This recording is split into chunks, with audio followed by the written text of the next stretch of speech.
Do you know what's past continuous tense? And bagaimana contoh kalimatnya? Lalu, bagaimana penggunaan past continuous tense?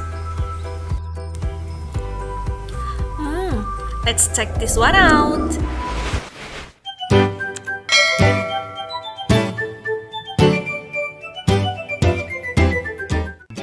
Tujuan pembelajaran kita kali ini adalah mengidentifikasi fungsi sosial, struktur teks, dan unsur kebahasaan, teks lisan dan tulis, meminta dan memberi informasi terkait kegiatan yang sedang dilakukan di masa lampau. Sekarang, coba perhatikan kalimat berikut ini. Tony was waiting for you yesterday.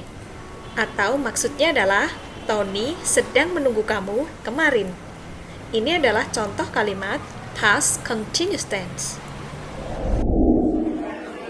Dan contoh berikutnya adalah Mr. G and Mr. Felix were discussing at 11 a.m. Atau maksudnya, Pak G dan Pak Felix sedang berdiskusi pada pukul 11 siang. Kalimat ini juga merupakan contoh kalimat past continuous tense. So, we can say past continuous tense refers to a continuing action or state that was happening at some point in the past. Atau maksudnya, bentuk tense yang digunakan untuk menyatakan suatu aksi sedang berlangsung selama waktu tertentu pada waktu lampau. Sekarang, mari kita temukan pola kalimat past continuous tense. Dari kedua kalimat tersebut, kata Tony dan juga Mr. G and Mr. Felix merupakan subjek. Kemudian dilanjutkan dengan kata was or were, dilanjut dengan kata waiting and discussing, di sini merupakan verb ing atau kata kerja imbuhan ing. Sehingga polanya subject plus was or were plus verb ing. Dengan catatan, kata was untuk subjek I, he, she, it atau nama orang yang jumlahnya 1, dan kata were untuk subjek they, we, you, dan untuk nama orang yang jumlahnya lebih dari 1. Lalu, bagaimana penggunaan past continuous tense? Mari kita simak berikut ini.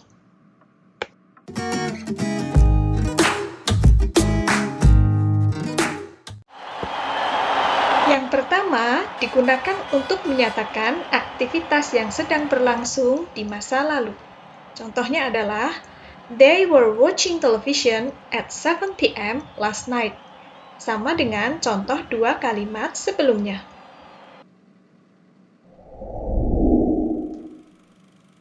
Yang kedua, digunakan untuk menyatakan aktivitas yang sedang berlangsung ketika aktivitas lain terjadi. For example, they were meeting when Mrs. Dini came yesterday. Maksudnya, mereka sedang rapat ketika Bu Dini datang kemarin. Selanjutnya, yang ketiga, digunakan untuk menyatakan dua aktivitas yang sedang berlangsung di masa lampau. As example, Ruma was doing her homework while Fanny and Yunda were having dinner last night. Maksudnya, Ruma sedang mengerjakan PR ketika Fanny dan Yunda sedang makan malam tadi malam. So, mereka sedang melakukan aktivitas secara bersamaan pada waktu lampau.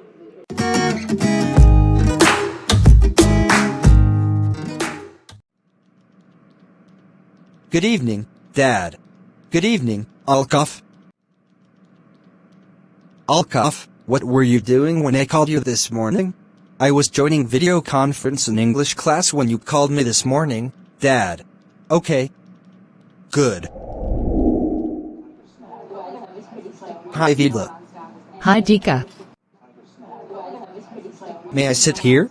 Of course. I went to your house around 10 to borrow your book last Friday. I knocked on the door but nobody came out. Nobody was at home yesterday. I was going to the mini market. My mom and dad were attending a wedding party. And my brother was going out with his friends. It is okay.